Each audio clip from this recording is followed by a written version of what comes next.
ஒரு காலத்தில் மிகவும் அழகான மந்திரம் நிறைந்த ஒரு வனம் இருந்தது.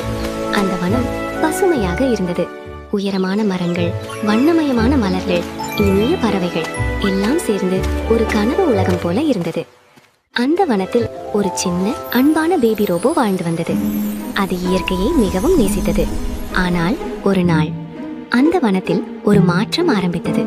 மரங்கள் ஒவ்வொன்றாக மறைந்து போகத் தொடங்கின. பசுமை குறைந்தது. பறவைகளின் குரல் மெதுவாக மங்கியது. வனம் சோகமாக மாற ஆரம்பித்தது. அதை பார்த்த பேபி ரோபோவின் மனம் கவலையால் நிரம்பியது.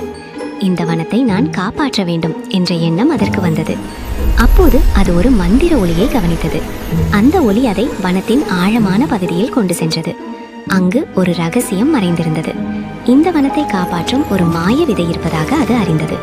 அந்த விதையை கண்டுபிடிக்க பேபி ரோபோ ஒரு நீண்ட பயணத்தை தொடங்கியது. அது பல பாதைகளை கடந்து, ஒளி நிறைந்த குகைகளை தாண்டி, மெதுவாக மின்னும் மலைகளை ஏறி தன்னுடைய துணிச்சலுடன் முன்னேறியது. இறுதியாக அது அந்த மாய விதையை கண்டுபிடித்தது. அந்த விதை சிறியதாக இருந்தாலும் அதில் பெரிய சக்தி இருந்தது. அது இயற்கையை மீண்டும் உயிர்ப்பிக்கும் சக்தி என்று. பேபி ரோபோ அந்த விதையை மெதுவாக எடுத்துக்கொண்டு வனத்திற்கு திரும்பியது. அது அந்த விதையை மண்ணில் நட்டதும் சில நொடிகளில் ஒரு அற்புதம் நடந்தது. மண்ணிலிருந்து ஒரு ஒளி பரவியது. புதிய மரங்கள் வளர ஆரம்பித்தன. மலர்கள் மீண்டும் மலர்ந்தன. பறவைகள் மீண்டும் பாடத் தொடங்கின. அந்த மந்திர வனம் மீண்டும் புத்துணர்வு ஆனது. பேபி ரோபோ அமைதியாக அந்த அழகை பார்த்து அதன் மனதில் ஒரு சந்தோஷம் நிரம்பியது.